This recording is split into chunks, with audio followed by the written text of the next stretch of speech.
Yeehaw! Here we are, everybody. 2019 Lexus GX 460. This is the luxury trim level. Oh my goodness. Couple things about this car.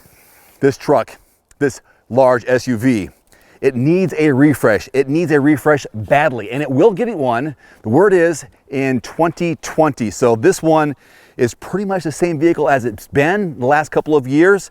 But since you haven't seen it, or at least you're watching this channel because you want to see my thoughts on it, let's go ahead and talk about some of the things that this thing has that are awesome, some of the things that it lacks, and something very cool about this, it has a touchscreen that other Lexuses don't have for 2019. That's kind of nice. Let's get started. The 460 is powered by a 4.6 liter V8 dual overhead cam, 6-speed automatic transmission, 301 horsepower, 329 pound-feet of torque, and of course, full-time all-wheel drive.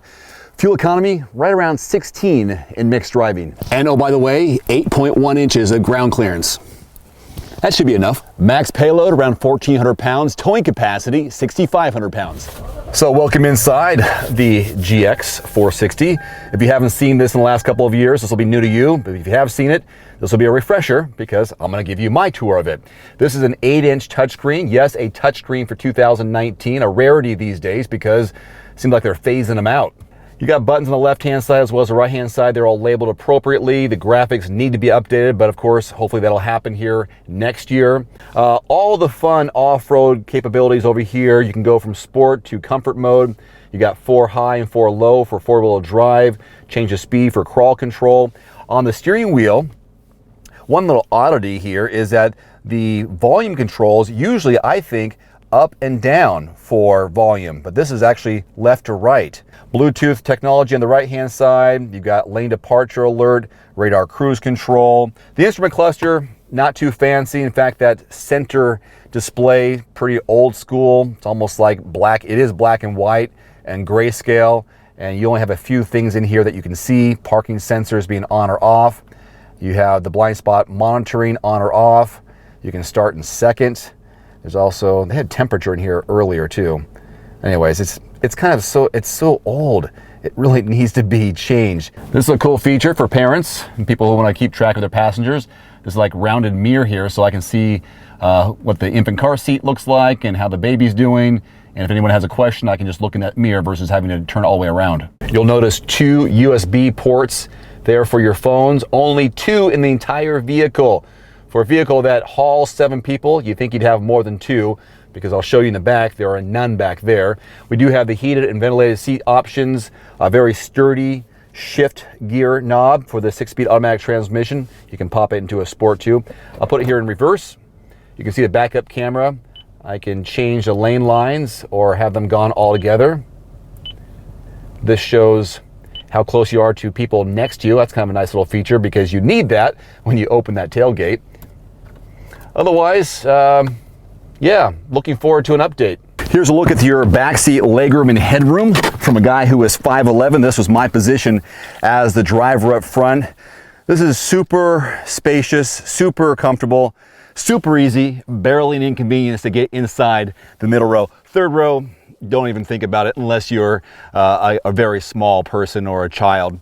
I think the back row is more for cargo than anything else, so just fold that third row down. Headroom, pretty decent. There's an indent here in the roof line for my noggin, that's good. 4, 6 different blank handles or grab handles, if you will. Spaciousness enough for 3 adults. This middle seat's a little bit on the firm side, but getting behind the passenger, you can kind of see how you could probably get 3 adults my size shoulder to shoulder in the middle row. One downside of the technology available or not available in the back is no USB ports. You got 2 up front, but nothing back here for 2019. That's what we're hoping for. I'm sure many people are hoping for in the potential refresh in 2020 is that they'll bring this up to speed with technology, with something to charge people's smart devices. But since this vehicle hasn't been updated for a while, of course they can't retro it. Otherwise it'd be a refresh. So no USB ports, but they do have in this one, the luxury trim level, climate control. So heated seats back here, that'll keep it cool or warm, depends on the weather. The back end on the GX 460 is a bit funky and not functional when it comes to tight parking spots or if you're backing in at the grocery store, because now that it's unlocked, it swings open. It does not go high. So it swings open. So if you're too close to a car, obviously you're not going to be able to open it up. But they do have a solution. So black button here on the side, press it. And now, if you needed to put some groceries in like I did recently, you can reach in and put it that way. I'm going to open this back up. Cargo, a little disappointing.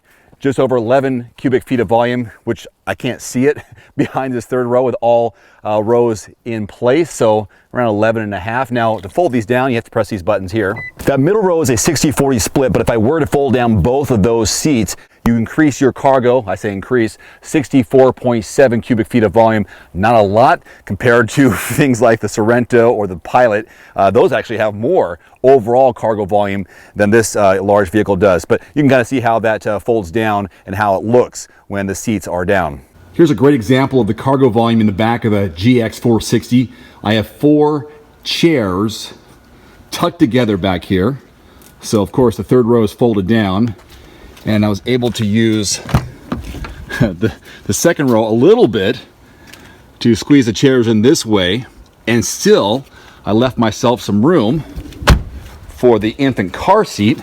Love that the door swings wide open. That helps out quite a bit.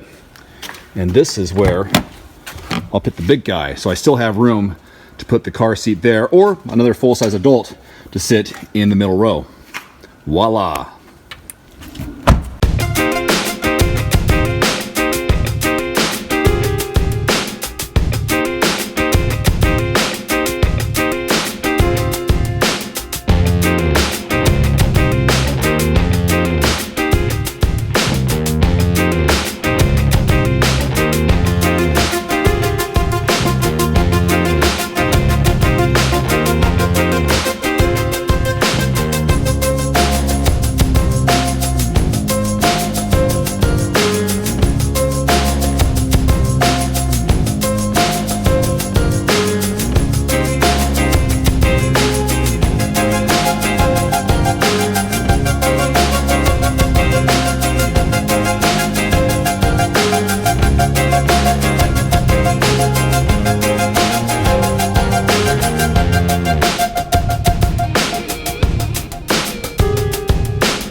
It is so easy to drive this vehicle. It floats, it handles well, it's smooth, it's comfortable. I feel high up, and with all the different off-road capabilities of 4 high and 4 low, I've got no concerns whatsoever of getting stuck. If I were to get stuck, I'm gonna get out, no problem with this vehicle. This V8 sounds like it's very powerful. I don't know, 300 horsepower sound powerful enough to you? I know the torque is helpful with over 300 of that. You know, the acceleration is decent. Handling is good. It's kind of a little floaty. My wife said it's like she's on an air mattress going on this car, but she felt confident as well. And I love the space available for the back, putting a car seat or 2 in the middle row and having space to maneuver around to access the kids. I wouldn't necessarily recommend zipping around corners or going too fast around corners. That's not what this vehicle is built for. This vehicle is built to do just about anything you want and get where you want safely and comfortably, whether you're on road or off. I'm contemplating taking this vehicle off-road, and I have my equipment to do so, but we had a huge snowfall last night, and I don't want to take any chances of anything hidden underneath some of this deep snow. But it has done the job in the past, and during the refresh, I'll take it off-road.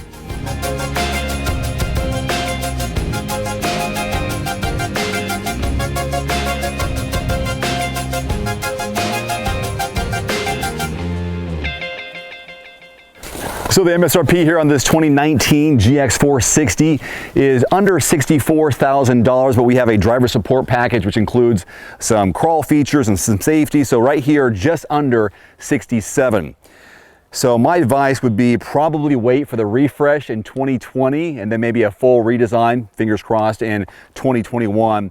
But this is the same vehicle that it has been for the last couple of years. Maybe if it's not broke, don't fix it. I mean, this can do just about anything off-road and on-road. It's a great ride. Technology is a little bit behind the times, but it gets the job done. Until next time, I'm Dave Erickson. Thanks so much for watching. We'll see you next time. Adios.